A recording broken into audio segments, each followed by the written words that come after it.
Salve fratres, welcome back into the jungle of Protestantism. Kita akan mencoba pada malam hari ini melihat argumen Katolik, menimbang argumen-argumen orang Katolik terhadap sola scriptura. Nah, setelah sekian lama berjibaku dengan Protestantisme, rupanya kita sementara bermain bola pingpong ya, main pingpong. Sola scriptura begini, tidak sola scriptura begini, sola scriptura begini, sola scriptura begini. Akhirnya kita main pingpong. Sekarang kita gebrak mejanya. Oke, mari kita mulai.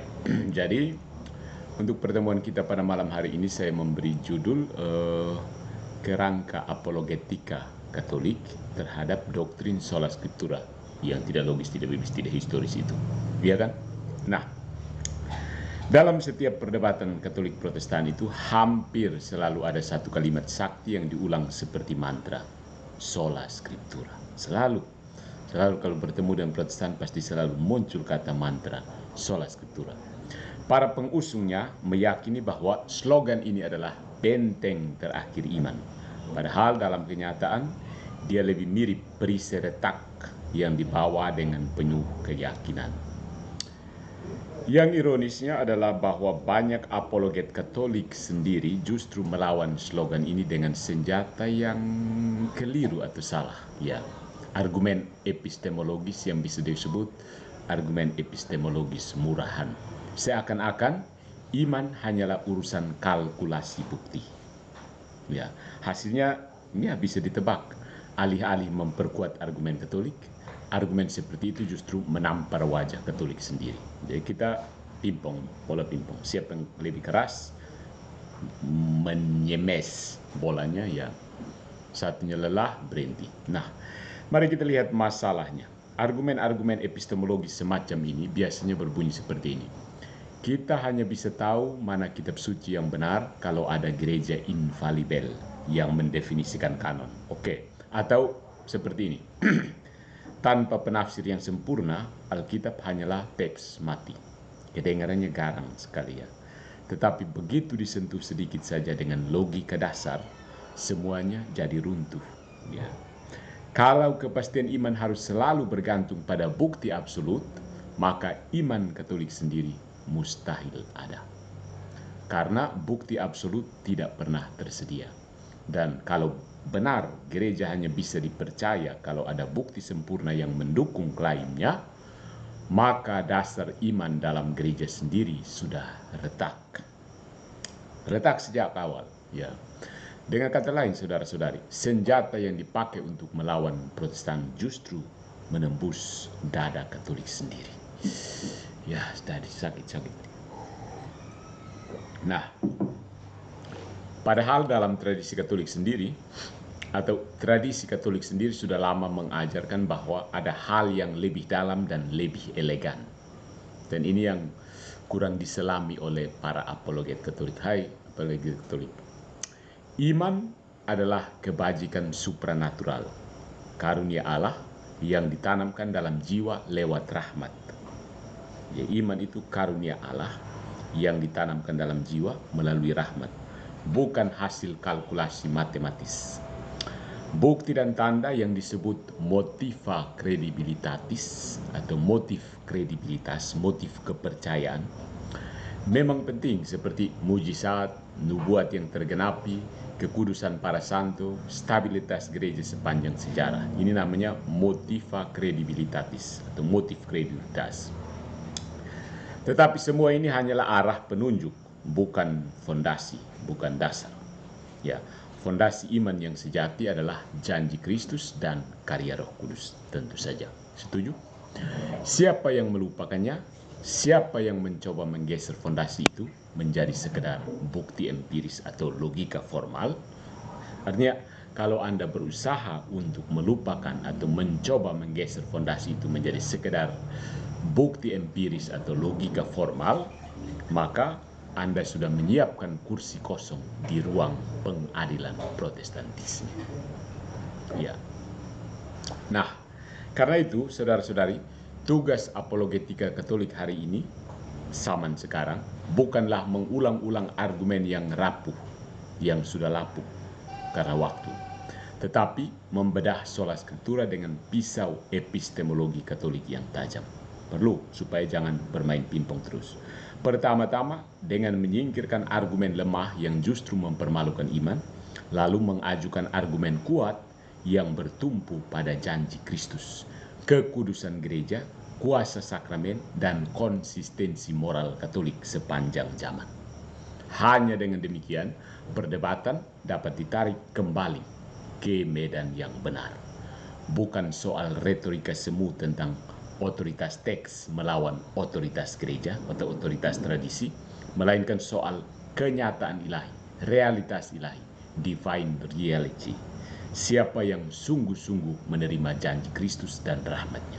Jadi pertanyaannya sekarang, siapa yang sungguh-sungguh menerima janji Kristus dan rahmat-Nya? Jadi video pertemuan ini dimaksudkan untuk menata ulang kerangka apologetika Katolik terhadap sola scriptura. Bagaimana kita menyerang sola scriptura, menunjukkan bahwa tidak logis, tidak biblis, tidak historis, tapi dengan cara yang elegan, bukan sekedar main pingpong. Kita akan mulai dengan fondasi epistemologi Katolik tentang iman, lalu menelusuri bagaimana Protestan membangun kepastian mereka tentang kitab suci. Maksudnya pertanyaan seperti ini, kenapa Protestan begitu yakin dengan kitab suci? Padahal itu dicaplok dari Katolik juga. Setelah itu, kita akan menyodorkan argumen yang kuat melawan sola scriptura. Bukan argumen yang berputar-putar, circular reasoning, tetapi argumen yang berakar pada janji Kristus sendiri, kesaksian sejarah gereja, dan kuasa ilahi yang tetap bekerja di dalam tubuh mistik Kristus sepanjang zaman. Ya. Nah, dengan kata lain, kalau sola scriptura ingin bertahan, dia harus berhadapan bukan dengan logika murahan, tetapi dengan realitas gereja Katolik yang hidup. Ya, the living mystery of the Catholic Church. Mari kita lihat epistemologi Katolik tentang iman.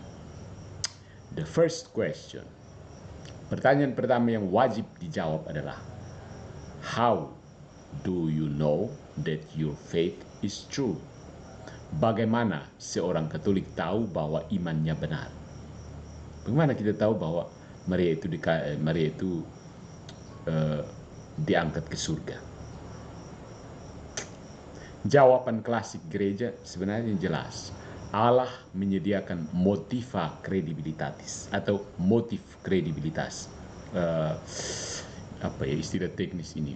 Sesuatu hal-hal yang menjamin kepastian.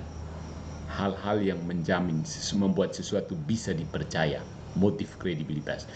Ya misalkan kalau misalnya ya ini dalam analogi sehari-hari. Kalau sebuah bank ingin memberikan Anda pinjaman, dia harus punya motif kredibilitas. Dia pasti pergi survei, kamu punya rumah seperti apa, bisnis apa yang kamu jalankan. Jadi itu adalah motif kredibilitas, sehingga bank percaya untuk menggelontorkan pinjamannya, kredit. Ya. Kredit ini kan dari kata bahasa Latin credere, artinya mempercayai. Motif kredibilitas, tanda-tanda yang menunjukkan bahwa iman Katolik itu sungguh berasal dari Allah. Ya, kita berbicara tentang mujizat yang tidak bisa dipalsukan oleh akal sehat, nubuat yang tergenapi secara presisi, ya, stabilitas gereja yang bertahan meski diterpa perang, bidat, dan skandal. Juga, dan ini juga penting, kekudusan para santu, orang-orang kudus, yang hidupnya melampaui ukuran manusia biasa. Semua itu sebenarnya memberi landasan rasional, fondasi nalar bagi iman Katolik, iman Kristen. Tetapi kita harus jujur, bukti itu tidak membuktikan secara absolut. Tidak absolut. Nah, ini pelajaran penting dari Konsili Vatikan pertama. Iman tidak diperoleh karena kebenaran intrinsik dari hal-hal yang diwahyukan telah dipahami oleh cahaya akal budi alami.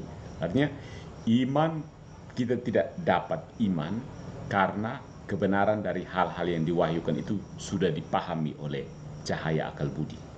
Ya, dengan mempelajari filsafat kita yakin bahwa ya Tuhan itu harus ada.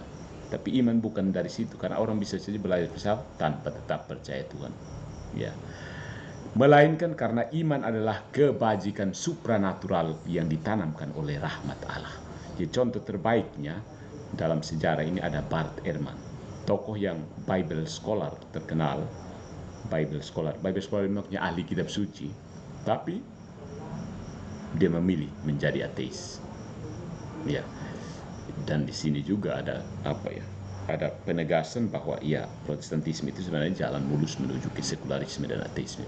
Nah, dengan kata lain, iman itu bukan produk laboratorium logika, bukan hasil penelitian seperti yang diusulkan Pak Binsar Huta Barat, seorang pendeta Protestan juga yang relatif itu. Musa di depan semak yang menyala tidak punya bukti empiris bahwa itu bukan halusinasi.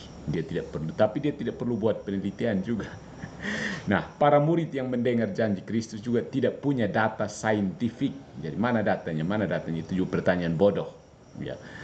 Para murid yang mendengar janji Kristus tidak punya data saintifik bahwa kebangkitan itu mungkin terjadi. Tetapi rahmat Allah menanamkan kepastian yang melampaui kalkulasi manusiawi, kalkulasi saintifik. Jadi, saudara-saudara, iman Katolik lahir dari dua tahap. Pertama, seseorang berjumpa dengan motif kredibilitas tadi, argumen, sejarah, kesaksian kudus yang masuk akal dan memberikan probabilitas tinggi, kemungkinan yang paling besar bahwa gereja itu benar.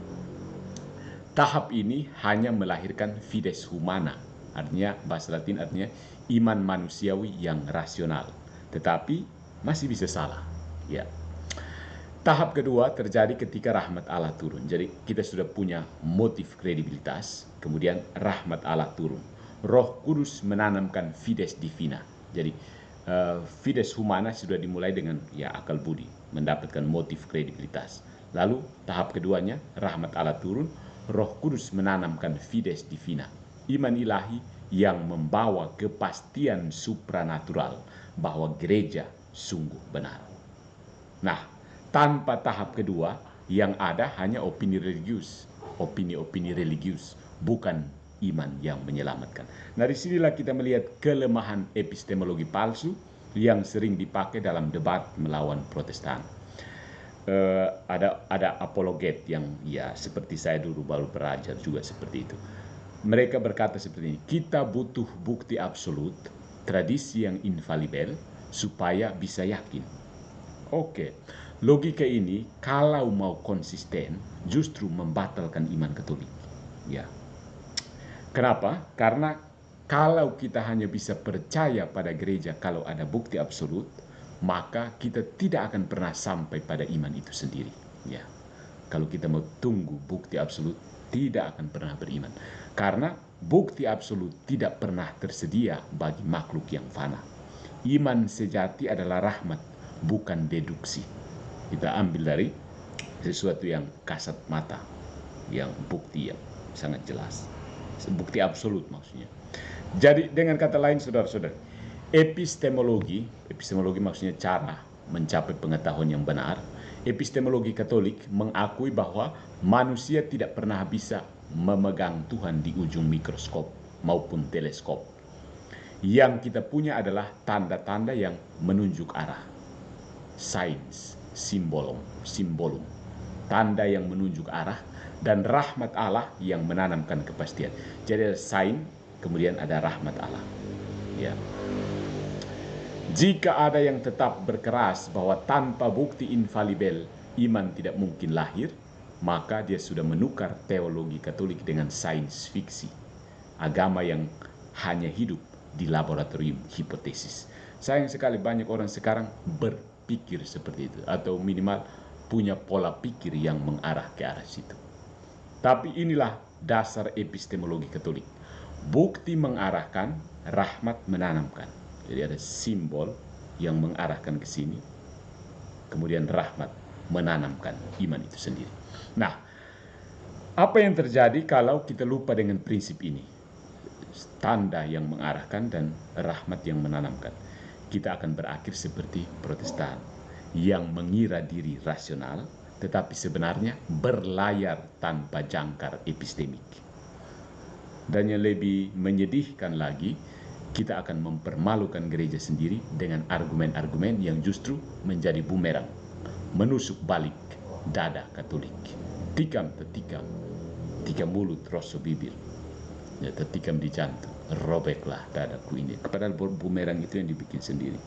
Ya, jadi maksudnya itu ada apa? Itu poin tentang epistemologi Katolik tentang iman. Jadi poinnya ada pada bahwa ada motif kredibilitas. Kita mulai dengan fides humana, tapi itu baru tahap pertama. Tahap kedua kita butuh rahmat, itu fides divina. Dua-duanya bertemu jadi iman Katolik. Begitu ya. Jadi tidak bisa kita tidak bisa periksa iman Katolik melalui mikroskop maupun teleskop. Ya, ada tanda yang mengarahkan, rahmat menanamkan. Hanya itu saja. Kita tidak bisa berharap lain lagi. Karena itu iman itu soal transcendentalitas, metafisika. Ya. Jadi tidak bisa berhenti. Mana data? Pakai dalil. Datanya mana? Datanya. Tanda itu penting. Simbol itu penting. Oke. Mari kita beralih ke poin yang berikut. Bagaimana Protestan mengetahui kitab suci? Karena kita tahu kan mereka ambil dari gereja Katolik lalu buang sebagian. Kenapa mereka bisa bertindak seperti itu? Pertanyaan penting juga ya. Pegangan. Kenapa orang Protestan percaya bahwa Alkitab itu firman Allah? Nah, pertanyaan seperti itu. Karena mereka kan tidak pernah menulis dan menjaga Alkitab. Tiba-tiba mereka ambil dari gereja Katolik lalu baca-baca bikin gereja sendiri kan. Ya, itu yang terjadi. Nah, mari kita lihat. Pertanyaan yang selalu dilempar Protestan adalah bagaimana saya bisa yakin Alkitab ini sungguh firman Allah tanpa gereja? Kita lemparkan kepada mereka. Mereka menganggap ini senjata pamungkas yang akan menyingkirkan klaim Katolik. Nah, ironisnya banyak Katolik justru ikut-ikutan menertawakan Protestan dengan argumen yang sama. Seakan-akan iman hanya mungkin kalau ada stempel infalibel dari gereja. Ya, dari segi historis memang benar. Alkitab lahir dari rahim gereja Katolik, tapi Alkitab sendiri juga sebenarnya bisa punya motif kredibilitas sendiri maksudnya, ya. Jadi seakan-akan iman hanya mungkin kalau ada stempel infalibel dari gereja. Padahal jawaban sejatinya jauh lebih sederhana, sekaligus lebih menusuk. Teman-teman Protestan itu tahu Alkitab itu firman Allah dengan cara yang sama dengan orang Katolik tahu gereja itu benar, yaitu melalui motif kredibilitas yang diikuti rahmat Allah. Titik. Itu saja. Jadi mereka mulai dengan motif kredibilitas Alkitab, kemudian ada rahmat Allah. Ya, rahmat kan bisa bekerja di luar gereja kan kalau Tuhan mau. Nah, mari kita telanjang ilusi ini satu persatu biar lebih mendalam. Alkitab itu memikul beban pembuktian untuk dirinya sendiri. Ya, dan faktanya Alkitab memikulnya dengan gemilang. Ya, maksudnya kita baca Alkitab saja kita bisa yakin bahwa memang ini firman Allah. Baca dari Kejadian sampai Wahyu. Kitab-kitab Perjanjian Lama dipenuhi nubuat tentang Mesias yang digenapi secara detail dalam Kristus. Perjanjian Baru memperlihatkan kemuliaan moral Kristus, khususnya dalam khotbah di bukit yang mengguncang nurani manusia sampai sekarang. Sejarah gereja menunjukkan daya pengudusan firman. Orang-orang yang membaca Alkitab sungguh berubah hidup. Oh, Alkitab ya, kitab suci sih. Bahkan dari segi literer dan estetis, keindahan kitab suci tidak tertandingi suara yang menusuk hati manusia setiap zaman. Ya. Buku paling banyak dibaca dan paling banyak diterjemahkan di seluruh dunia adalah kitab sucinya orang Katolik itu.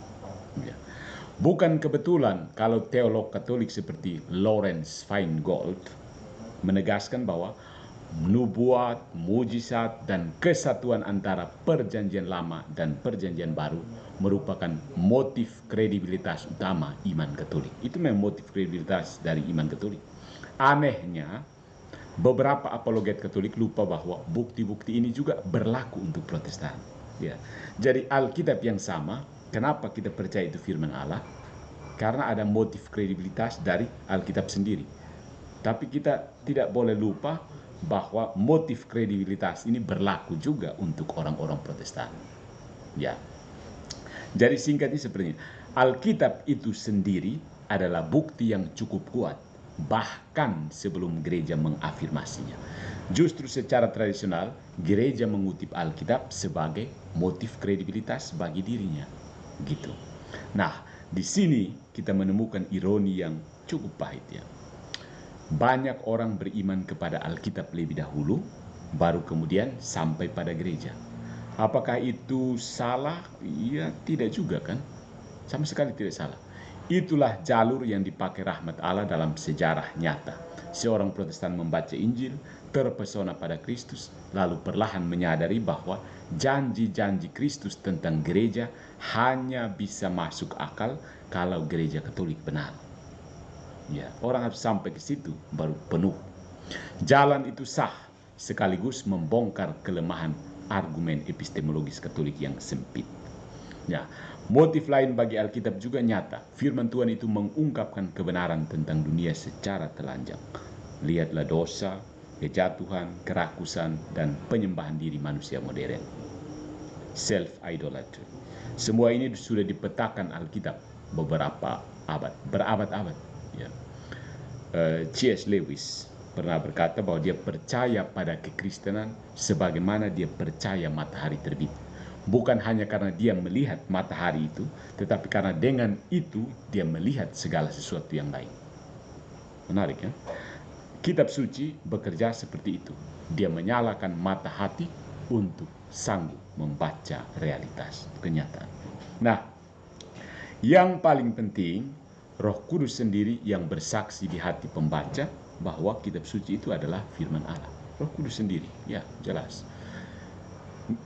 Orang Katolik menyebut ini karunia iman, dan Protestan menjelaskannya sebagai kesaksian batin roh.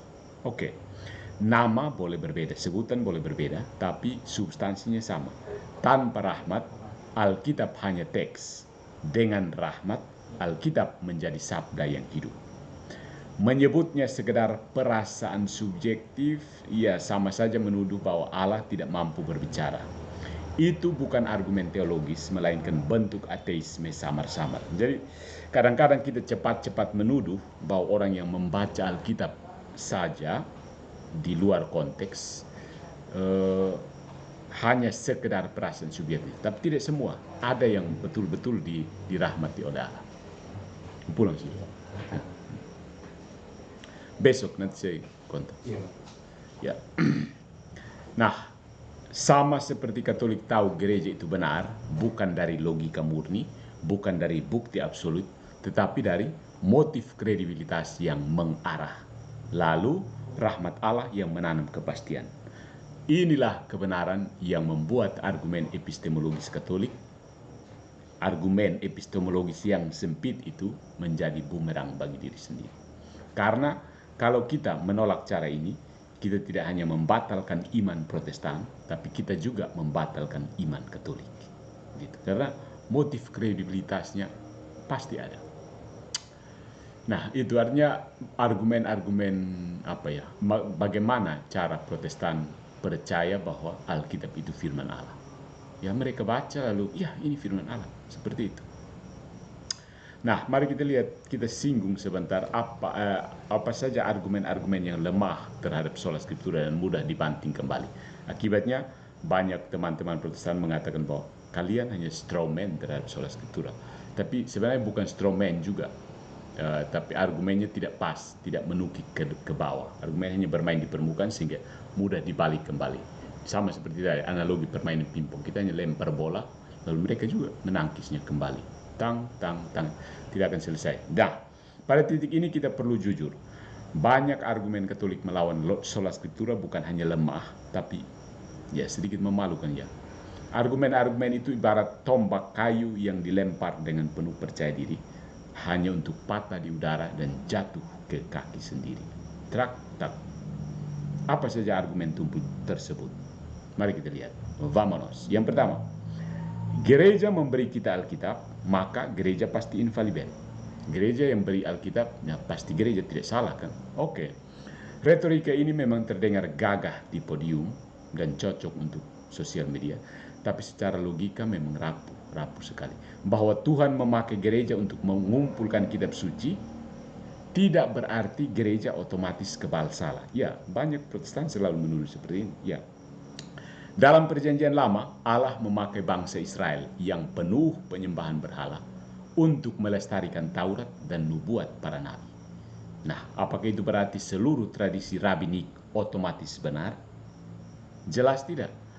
Mengira bahwa peran instrumental gereja sama dengan jaminan infalibilitas adalah kesalahan kategori. Category mistakes. A category mistake. Singkatnya, argumen seperti ini tidak membuktikan apa-apa. Itu hanya kisah historis bahwa Alkitab memang tidak mau lahir dari rahim gereja. Tapi bukan membuktikan bahwa gereja tidak bisa salah. Tidak, bukan pembuktiannya. Ada argumen lain, bukan ini. Argumen ini tidak membuktikan apa-apa. Yang kedua, argumen lemah yang berikutnya. Tanpa deklarasi infalibel, kanon Alkitab mustahil diketahui. Oke. Pada permukaan it seems plausible ya. Tanpa deklarasi infalibel, bagaimana kita bisa tahu kitab mana yang kitab suci dan kitab mana yang bukan kitab? Ini sebenarnya mudah dibalik oleh teman-teman Protestan. Pernyataan ini lebih cocok sebagai dogma fideisme daripada logika Katolik. Orang Katolik itu pakai logika, jangan cepat-cepat fideisme ya.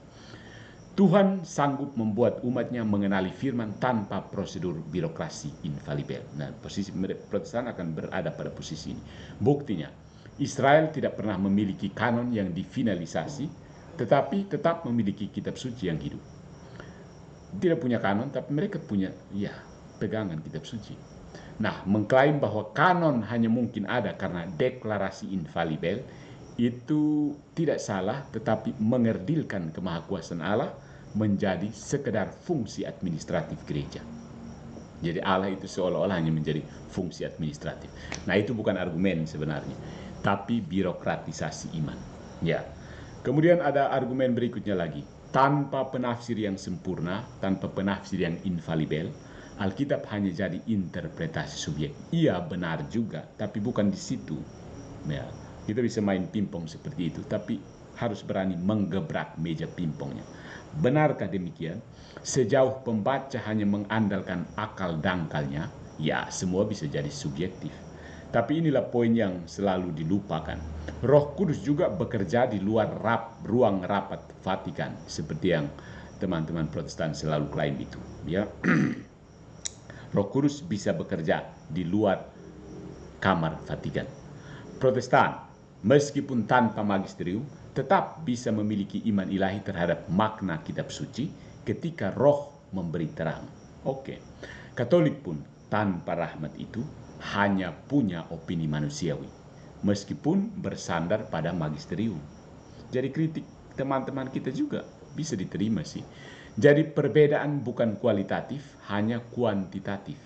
Katolik punya lebih banyak klarifikasi, tetapi tetap tergantung pada rahmat. Sama seperti Protestan, tetap tergantung pada rahmat. Menyebut Protestan sekedar subjektif sambil lupa bahwa Katolik pun bisa jatuh pada subjektivisme tanpa rahmat. Kalau tanpa rahmat jelas pasti subjektivisme. Itu semacam bentuk lupa diri. Jadi hati-hati. Untuk sekedar retorika sosial media oke lah, tapi tidak mendalam kalau dicermati. Nah, masih ada argumen lemah lainnya. Konsensus lebih dapat diandalkan daripada opini individu. Yes, it seems plausible. Kalimat ini terdengar masuk akal sampai kita masukkan ke dalam perjanjian lama. Karena perjanjian baru jelas orang pakai konsili dulu, dan sejak itu gereja selalu pakai konsili untuk discernment terhadap ajaran-ajaran yang ada.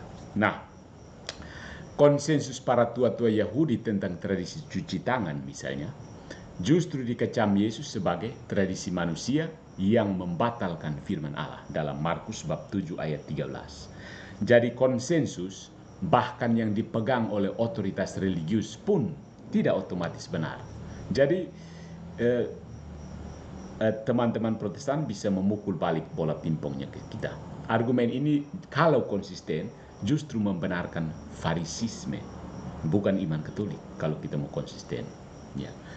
Jadi saudara-saudari, mari kita berhenti mempermalukan diri sendiri dengan argumen-argumen murahan, argumen-argumen retoris seperti ini. Argumen-argumen ini mungkin bisa memukau audiens awam, bisa ya, untuk menarik misalnya di TikTok bisa dipakai. Di situ kan orangnya lalu lewat tanpa mau berpikir.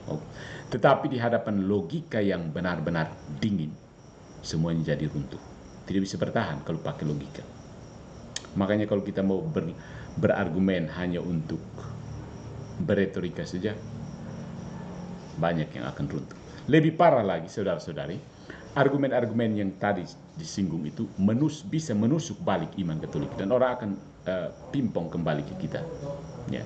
Kalau iman hanya bisa lahir dari deklarasi infalibel atau konsensus manusia, maka iman Katolik sejak awal mustahil ada.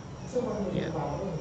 Jadi singkatnya seperti ini, saudara-saudari, argumen lemah melawan sola scriptura bukan sekedar tidak efektif, tapi argumen-argumen tersebut bisa menjadi bumerang, adalah bumerang yang bisa kembali menghantam wajah kita sendiri. Jadi hati-hati menggunakan argumen-argumen retoris. Nah, berikutnya mari kita lihat, kalau memang tadi argumen-argumennya lemah, apa sih argumen yang kuat melawan sola scriptura? Yet, this is pegangan. Apa argumen yang kuat melawan sola scriptura? Jadi sesudah kita melihat semua argumen sapu kita singkirkan, argumen rapuh ini kita singkirkan, kita bisa kembali ke medan yang sebenarnya. The real jungle of Protestantism. Sola scriptura pada intinya bukanlah klaim tentang teks, no. Sekali lagi, sola scriptura intinya bukanlah klaim tentang teks, melainkan klaim tentang gereja. Ya. Sola scriptura itu bukan klaim tentang teksnya, tapi klaim tentang gereja. Doktrin ini sebenarnya berkata gereja tidak infalibel, begitu. Maka satu-satunya cara menghancurkan sola scriptura adalah menunjukkan kebalikannya, bahwa gereja memang menerima jaminan infalibilitas dari Kristus. Bukti ini tidak berputar di ruang epistemologi abstrak, melainkan berdiri di atas janji, sejarah, dan buah-buah nyata yang sama sekali tidak bisa dipalsukan. Nah, sampai sini baru kita 1-0. Mari kita lihat argumen-argumen kuat melawan sola scriptura. Yang pertama, janji Kristus yang tidak bisa dihapus. Yesus berkata kepada Petrus, "Engkau adalah batu karang, dan di atas batu karang ini aku akan mendirikan gerejaku, dan alam maut tidak akan menguasainya." Injil Matius bab 16 ayat 18. Dia menambahkan, Tuhan kita Yesus Kristus menambahkan, apa yang kau ikat di bumi akan terikat di surga. Matius 16 ayat 19. Apakah ini hanya retorika puitis? Kalau iya, maka Kristus telah menipu para murid. Kalau tidak, maka janji itu adalah jaminan infalibilitas. Protestan boleh berputar-putar dengan penafsiran, tetapi mereka bisa orang-orang Protestan boleh berputar-putar dengan penafsiran, tetapi mereka tidak bisa menghapus fakta bahwa janji Kristus menempel pada gereja, bukan pada teks semata. Sampai di sini. Itu janji Kristus yang tidak bisa dihapus dan adanya pada gereja, bukan pada teks. Yesus tidak menulis Alkitab kemudian berjanji, "Hei Petrus, bawalah Alkitab ini, perbanyak dengan mesin fotokopi terbaik, lalu bagi-bagikan untuk mereka baca, lalu mereka akan selamat." No, begitu. Pergilah ke seluruh dunia dan ajarilah mereka segala sesuatu yang telah ku ajarkan kepadamu. Yang kedua, mari kita lihat kekudusan para santo dan mujizat yang tidak tertandingi. Gereja Katolik melahirkan orang-orang kudus yang hidupnya melampaui logika dunia. Fransiskus dari Assisi, Teresa dari Avila, Padre Pio, Bunda Teresa dari Kalkuta. Mereka hidup, berdoa, melakukan mujizat, dan menjadi saksi bahwa rahmat gereja bukan fiksi, bukan cerita hayalan. Di mana padanya kita akhirnya mengajukan pertanyaan yang valid. Di mana padanan dari orang-orang besar seperti ini dalam tradisi Protestan? Where are your saints? Di mana barisan orang kudus yang konsisten, yang berakar pada doa kepada Maria, devosi pada Ekaristi, dan ketaatan kepada Paus? Protestan bisa melahirkan tokoh-tokoh rohani, tetapi kesucian yang berakar pada sakramen gereja tetap tidak tertandingi. Ya. Tidak bisa ditandingi, ya, oleh agama manapun di muka bumi, tidak ada. Ya. Jadi saya berani mengatakan itu. Yang ketiga, kuasa sakramen. Ekaristi adalah senjata rahasia gereja yang tidak bisa ditiru. Di altar Katolik, roti dan anggur sungguh menjadi tubuh dan darah Kristus. Protestan menyebutnya sekedar simbol, dan disitulah tragedinya. Mereka menolak sumber rahmat yang dijanjikan Kristus sendiri dalam Yohanes bab 6. Janji Kristus sendiri loh. Sakramen-sakramen Katolik dari baptisan hingga pengampunan dosa membuktikan kekuatan gereja yang hidup, bukan sekedar tradisi manusia. Kemudian ada argumen lainnya, konsistensi ajaran moral Katolik. Selama 2000 tahun, gereja Katolik menolak aborsi, menegaskan kesucian perkawinan, membela hidup dari konsepsi sampai mati alami, pembuahan sampai mati alami. Protestantisme dengan klaim sola scripturanya terpecah dalam 1000 tafsiran moral, dari liberalisme etis sampai fundamentalisme sempit. Bahkan untuk minum kopi saja tidak boleh, makan daging babi tidak boleh. Kalau kebenaran diukur dari buah moral, maka gereja Katolik berdiri sebagai satu-satunya tradisi yang memelihara garis konsisten dari awal sampai sekarang. Kemudian ada ketahanan gereja di tengah skandal. Yang penting, argumen yang paling ironis, meski diterpa skandal uskup korup, paus lemah, bahkan dosa para imam yang sering menjadi bahan gorengan Protestan, gereja Katolik tetap bertahan. Ya, dia tidak roboh, justru tetap ada sampai detik ini.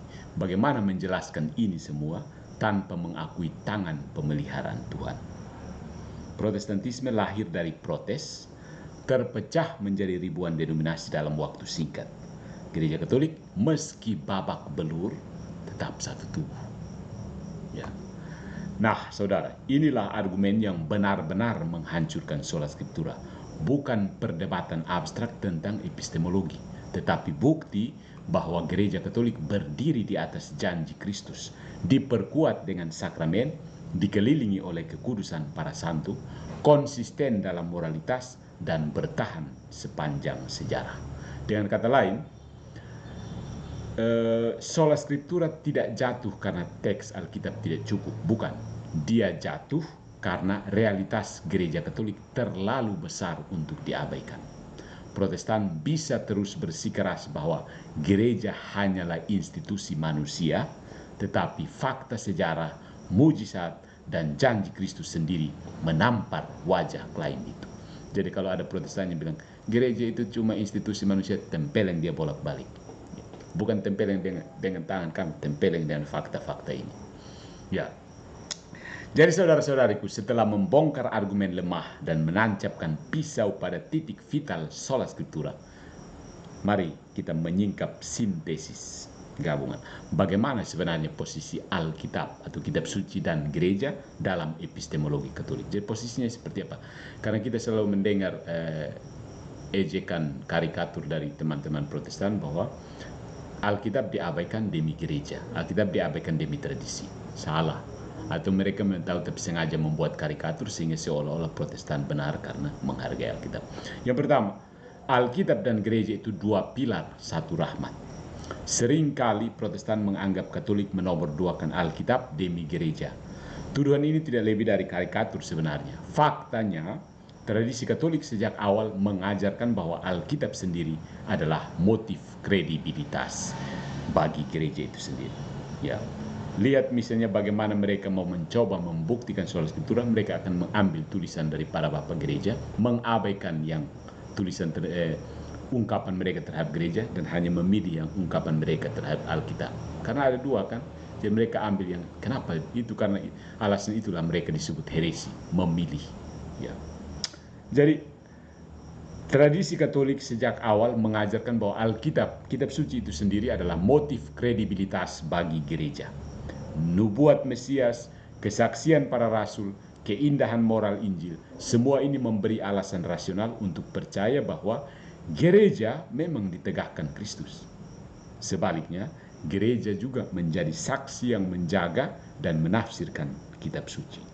Keduanya bukan musuh, melainkan dua pilar yang saling menopang. Sampai sini kita bisa tangkap pola pikir Protestan. Out. Atau apa? Atau. Alkitab atau gereja. Alkitab atau tradisi. Alkitab atau gereja. Katolik tidak. Alkitab dan gereja. Alkitab dan tradisi. Seperti itu. Yang kedua, soal motif kredibilitas. Dari probabilitas menuju ke kepastian. Nah, baik Alkitab atau kitab suci maupun gereja punya motif kredibilitasnya masing-masing. Ya, kitab suci punya motif kredibilitas sendiri, gereja punya motif kredibilitas sendiri. Kitab suci, apa motif kredibilitasnya? Nubuat yang digenapi, harmoni moral, kuasa pengudusan, kesaksian Roh Kudus dalam hati pembaca. Sedangkan gereja, janji Kristus, kekudusan para santu, mujizat, konsistensi ajaran, dan ketahanan historis. Tetapi semua ini hanya memberi probabilitas, kemungkinan saja.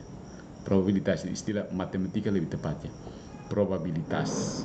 Semua ini, motiva kredibilitatis ini memberikan probabilitas, bukan kepastian mutlak. Ya, kepastian iman datang dari rahmat Allah yang menanamkan fides divina, iman ilahi. Katolik tidak butuh bukti absolut. Yang dibutuhkan adalah rahmat yang meneguhkan.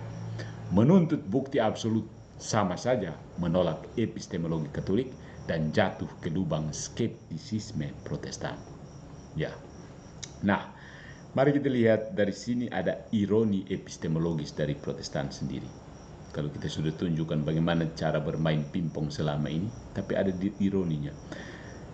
Ironi yang menyakitkan muncul di sini, saudara-saudari. Protestan sering menuduh Katolik bergantung pada tradisi manusia, sementara mereka mengaku hanya bersandar pada firman tertulis. Ya kan? Selalu ada pengakuan seperti itu. Protestan sering menuduh Katolik bergantung pada tradisi manusia, sedangkan mereka mengaku hanya bersandar pada firman tertulis. Tapi bagaimana mereka tahu Alkitab itu firman Allah? Bagaimana mereka tahu bahwa itu adalah firman Allah? Jawabannya sama, melalui motif kredibilitas dan rahmat Roh Kudus. Artinya, Protestan berdiri di tanah epistemik yang sama dengan Katolik. Mereka hanya pura-pura tidak sadar. Dan lebih menyedihkan lagi, argumen epistemologis Katolik yang salah kaprah justru memperkuat Protestan.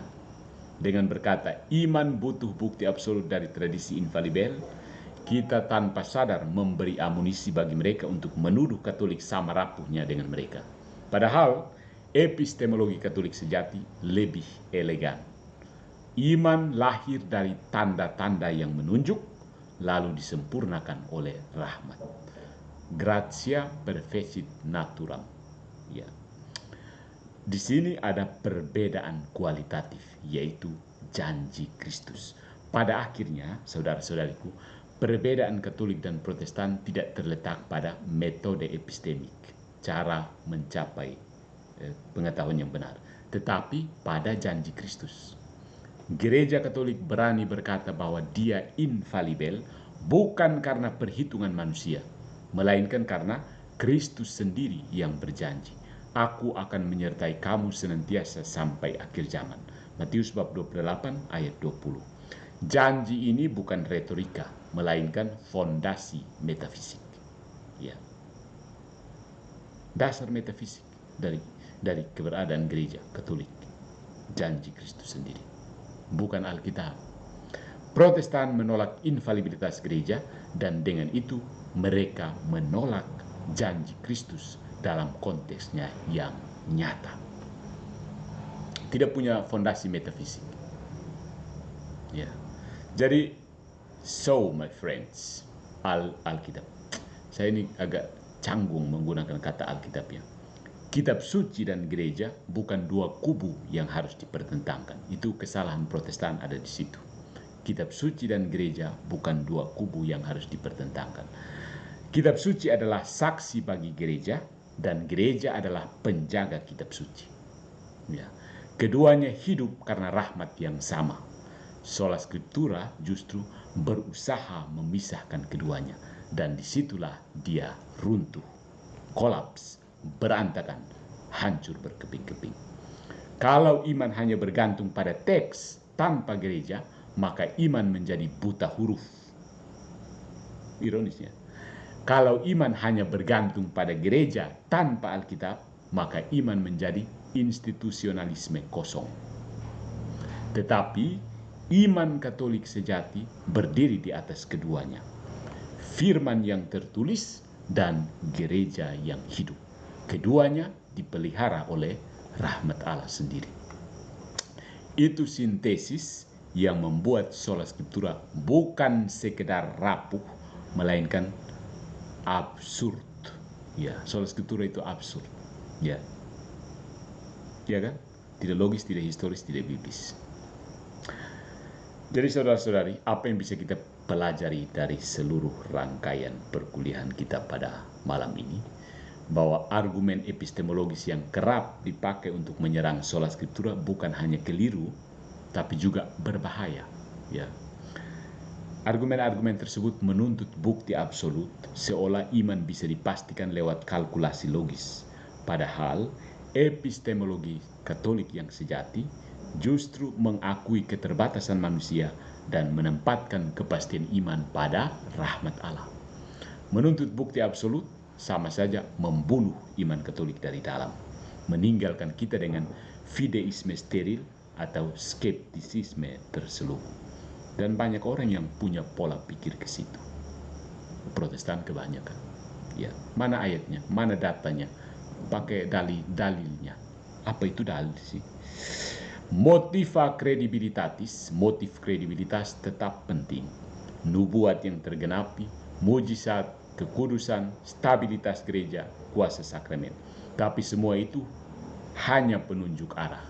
Kepastian iman datang bukan dari logika manusia, melainkan dari Tuhan sendiri, Allah yang menanamkan kebajikan iman ke dalam jiwa.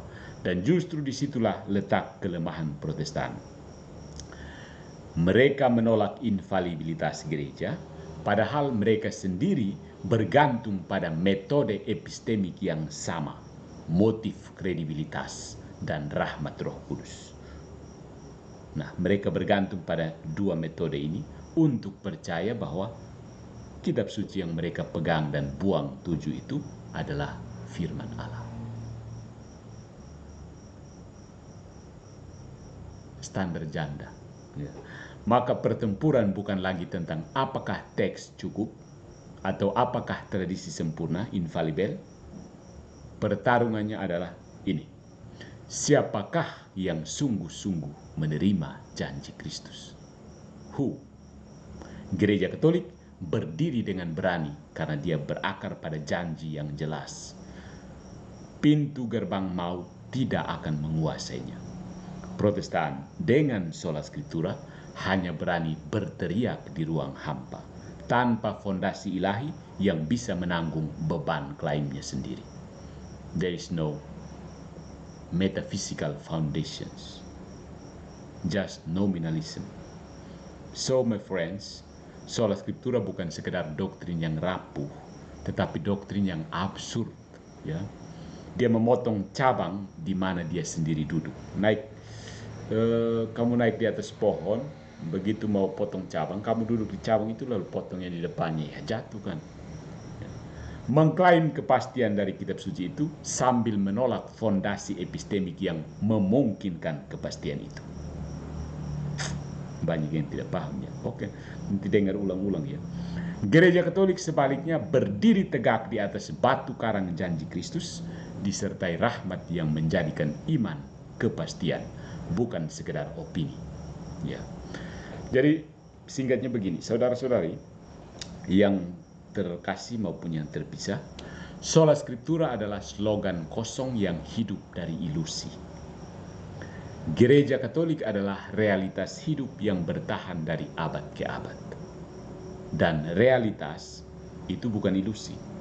Realitas adalah fondasi iman. Ilusi, no. Halusinasi doang. Jadi pertanyaannya, realitas dari Protestan itu apa? Fragmentasi. Dan fragmentasi itu bukan bukti kebenaran. So, what do you think? ¿Qué piensas? ¿Qué piensas tú? ¿Qué tú piensas? ¿Qué tú piensas? Oh, pandai. Tapi we are still in the jungle of Protestantism. Pegangan. Karena dunia sekarang yang riuh, bising dengan situasi post-truth, Protestantisme semakin liar. Protestantisme, ingat ya, bukan orang Protestan. Protestantisme semakin liar ke sana kemari.